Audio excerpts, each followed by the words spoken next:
היום, בזמן הקצר שיש לנו, רציתי לחלוק איתכם איזשהו סוד שלי, סוד קטן שלי. והסוד הוא שאני אוהב כלכלה. אני מאוד אוהב כלכלה. ורציתי גם לחלוק איתכם את הרגע בחיים שלי שבו הבנתי שכל מה שחשבתי שאני יודע על כלכלה הוא שגוי מן היסוד. ואיך הרגע הזה הוביל אותי לחיפוש אחרי כלכלה אלטרנטיבית, אחרי מחשבה שונה, חיפוש שהביא אותי לפרויקט ונוס. כשהייתי בן 7, אני זוכר איזה יום שהלכתי עם אבא שלי לסופר, וביקשתי שיקנה לי מילקי. וכמו שלפעמים אבות נאלצים להגיד, הוא אמר לי שאי אפשר. והתבאסתי ואמרתי לו, למה אבא, למה אי אפשר? למה דברים עולים כסף? כי הבנתי שזה מה שמפריע לקבל את זה. ואבא שלי אמר לי, אני אסביר לך למה דברים עולים כסף. הוא אמר לי, דמיין שאתה ועוד 3 חברים, אתם 4 חברים ויש 2 תפוחים. איך מחליטים מי מקבל את התפוח? אז מה שעושים בחברה שלנו היום, אומרים, תפוח עולה 3 שקלים. כל 4 חברים אומרים, מעולה, תביא לי תפוח. אז לא פתרנו את הבעיה, עדיין יש 4 חברים, 2 תפוחים. אז אומרים, אוקיי, אז תפוח עולה 10 שקלים. ועכשיו 2 חברים אומרים, וואו, 10 שקלים לתפוחים, הגזמת, חבר, אני נשאר עם האגסים, תודה רבה. ופתרתם את הבעיה, 2 החבר'ה שמשלמים 10 שקלים לתפוח, הם החבר'ה שמקבלים את התפוח.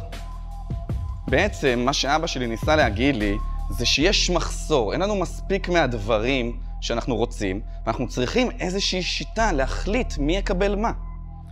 והרעיון הזה ליווה אותי בערך עד גיל 14, שלמדתי פה באליאנס בכיתה ח'-ט'. כשהייתי בן 14, אבא שלי סיפר לי סיפור אחר.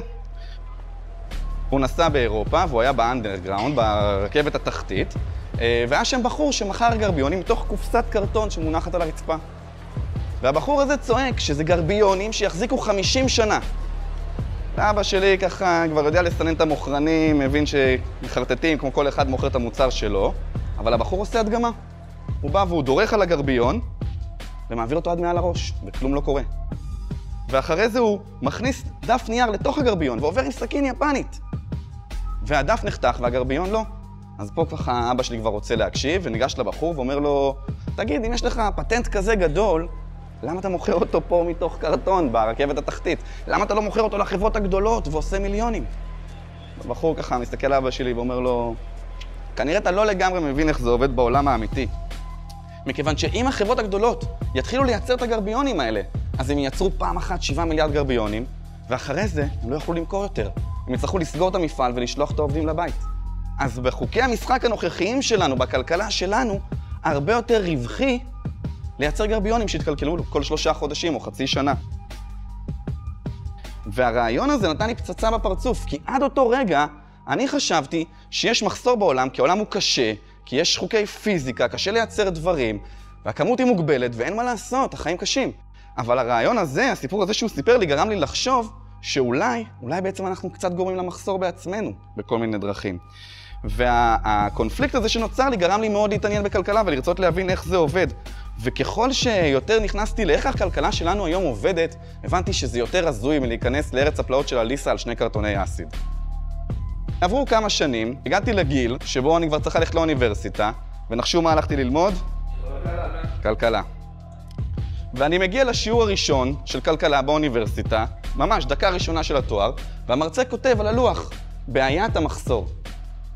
אמרתי, מצוין, את זה אני רוצה ללמוד, את זה אני רוצה להבין, כי את הקטע הזה לא לגמרי הבנתי, ככה יש לי קצת בלגן בראש. והוא ממשיך וכותב, הוא אומר, המשאבים שלנו מוגבלים, ורצונות האדם לא מוגבלים, לכן תמיד יהיה מחסור. אמרתי, אוקיי, זה מה שאבא שלי אמר לי בגיל 7, מצוין, את זה הבנתי. בואו נקבל עכשיו את הדיטלס, בואו נקבל את האוניברסיטה, את הירידה לפרטים. והמרצה ממשיך הלאה. אני אומר, מה? טוב, אולי חוזרים לזה, שיעורים הבאים, אני פותח את הסילבוס של הקורס. לא חוזרים לזה.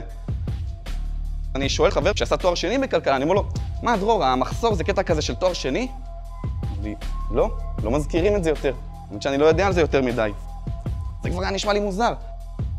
הלכתי ודיברתי עם מרצים ומתרגלים אחרי השיעור, אפילו הבאתי את חתן פרס ישראל לכלכלה אליי לסלון בדרום תל אביב כדי לדבר על הנושא. ואף אחד מהם לא ידע להגיד לי יותר מ2 דקות על הדבר הזה. עכשיו תבינו, אנחנו מדברים על הבסיס של כל התיאוריה הכלכלית, על כל הבסיס של איך החברה הזאת מתנהלת, ואף אחד לא יכול להגיד לי על זה יותר מ2 דקות. אמרתי, טוב, אני חייב לברר את העניין הזה קצת יותר. ומה שמצאתי זה, קודם כל אמרתי, מה זה בכלל מחסור ומה זה שפע, מה זה בכלל אומר? אז מה זה שפע? תדמיינו שעכשיו בחוץ היה יורד גשם של זהב. מה היה קורה? אתם הייתם מפסיקים להקשיב, אני הייתי מפסיק לדבר, אפילו המורות, כולם היו יוצאים החוצה, נכון? ומתחילים להרים זהב מהרצפה, לשים בכיסים, ואפילו את התיק שלנו היינו מרוקנים לפח כדי שיהיה לנו יותר מקום לזהב. אבל אם הגשם הזה עכשיו ממשיך 3 שנים, מה אז קורה? אנחנו מרוקנים את כל הזהב שאגרנו בבית החוצה, אנחנו מרוקנים את כל מה שיש לנו, אנחנו אפילו את הטבעות זהב, אנחנו זורקים ומורידים מהאצבע. בגלל שמחסור זה הכוח שמניע את הכלכלה שלנו. ואם חושבים על זה, אוויר הוא קריטי לכולנו. יש לו חשיבות מטורפת. אף אחד לא יכול לחיות 2 דקות בלעדיו. אבל אין עליו שום תג מחיר. למה? כי כרגע יש יותר ממספיק לכולם. אבל אם עכשיו הייתי שואב 99% מהאוויר בעולם, מה היה קורה אז? אז היינו רואים אנשים שהם מוכרים בפחיות קטנות אוויר, והיה לכם מסכות חמצן, והייתם מתחברים לתוך מערכת אוטומטית שאתם שמים כמה שקלים ומוצא לכם עוד קצת חמצן לגוף, נכון? אז מאיפה מגיעה כל ההנחה הזאת של המחסור? מאיפה בכלל הרעיון הזה הגיע אלינו? למה אנחנו פועלים ככה? הרעיון הזה מגיע אלינו מהמערכת הכלכלית שלנו, שהיא מערכת מאוד ישנה.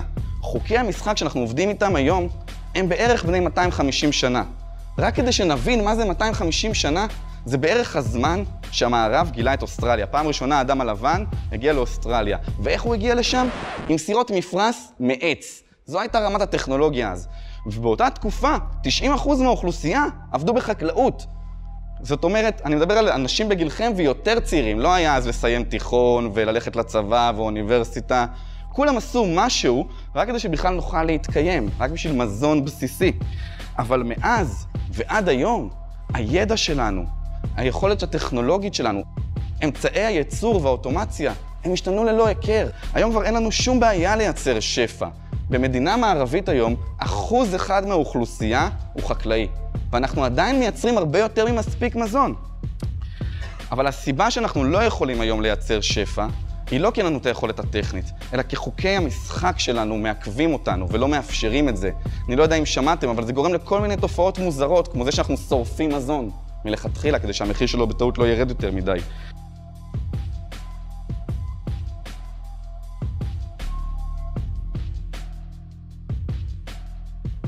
חוקי המשחק שאנחנו עובדים איתם היום, כרגע, הם מותאמים למציאות שהייתה לפני 250 שנה. הם לא הולמים את היכולת הטכנולוגית שלנו היום. אז מה שאנחנו צריכים היום הוא לא סט כללים שיקבע מי יקבל מה. זה הבעיה הישנה, בעיה של מחסור. מה שאנחנו צריכים היום הוא ניהול אינטליגנטי של המשאבים. עכשיו, מה זה ניהול אינטליגנטי של המשאבים? נגיד שריפת מזון, לא אינטליגנטי במיוחד, כן? מה זה כן ניהול אינטליגנטי? כשאני נגיד מגיע עם הרכב שלי לבית ספר, אם אני יודבטניק ויש לי רכב, ושנייה לפני שאני מוציא את זה מהסוויץ', מישהו אחר אומר לי, אל תוציא את זה אפילו מהסוויץ'. אני נכנס, והוא לוקח את הרכב ונוסע לאן שהוא צריך. וכשהוא יוצא מהרכב, בן אדם שלישי נכנס לרכב ולוקח את הרכב לאן שהוא צריך. בסיטואציה כזאת, יהיה לנו פי 10 יותר רכבים זמינים, מבלי שייצרנו עוד אפילו רכב אחד.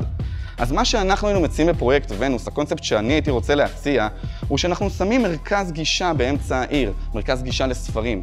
זה אומר שכל אחד יכול להיכנס למרכז הגישה, לקחת איזה ספר שבא לו, להשתמש בו כמה שהוא רוצה, וכשהוא מסיים, הוא מחזיר את הספר למרכז הגישה. וכולנו מכירים את הקונספט הזה, אנחנו קוראים לו ספרייה, ויש כמה כאלה בכל עיר. כל מה שאנחנו היינו רוצים להציע, זה שליד הספרייה של הספרים, תהיה ספרייה של כלי נגינה. אתם לוקחים איזה גיטרה שבא לכם, אם בא לכם עכשיו להתחיל לנגן, ואם אתם מגלים שבעצם לא בא לכם ללמוד גיטרה, אתם פשוט מחזירים אותה ברגע שאתם לא משתמשים בה יותר. וליד זה תהיה לנו ספרייה של כלי עבודה, ושל ציוד קמפינג, ושל מצלמות, של כל דבר שרק נרצה. למה שאנשים יחזירו את המוצרים למרכזי הגישה? בגלל שאם למשל לקחתי מצלמה ובינתיים יש חיישנים אופטיים חדשים ועדשות חדשות, אז אני רוצה להחזיר את המצלמה שלי למרכז הגישה, כי שם יעדכנו אותה לרכיבים החדשים ביותר שיש. אם אתם לא מחזירים את המוצרים למרכזי הגישה, אז כל הבית שלכם מתמלא בג'אנק שאתם לא צריכים. וזה מה שקורה לכולנו היום. יש לנו מחסנים שלמים בבית שיש בהם דברים שמעלים אבק. ואנשים שהם עוברים דירה, הם צריכים משאית בשביל זה מרוב שיש להם דברים שהם לא צריכים. אתה מעדיף שזה יהיה במרכז הגישה, וכשתרצה את זה, זה יהיה נגיש לך. כשחושבים על זה, אנחנו לא באמת רוצים להיות בעלים של דברים. אתה לא רוצה לשמן את האופניים שלך, למלא בהם אוויר, לעלות אותם לקומה השלישית כדי שלא יגנבו אותם או לקנות להם שרשרת. אתה לא רוצה לטפל בהם, אתה רק רוצה להשתמש בהם, שהם יהיו מוכנים לך עם אוויר מלא משומנים כשאתה צריך אותם. אם נוריד את המגבלות של המערכת הכספית שקיימת היום, אנחנו נוכל לייצר שפע.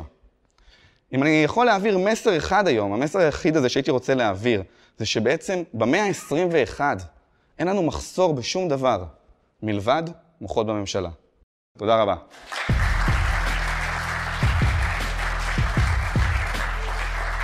כל מי שהיה רוצה לקבל יותר פרטים, אתם יכולים לגשת לעמוד הפייסבוק שלנו, פרויקט ונוס בעברית, יוטיוב. אנחנו נמצאים ברשת, אתם יכולים לבקר אותנו במרכז שלנו בפלורנטין.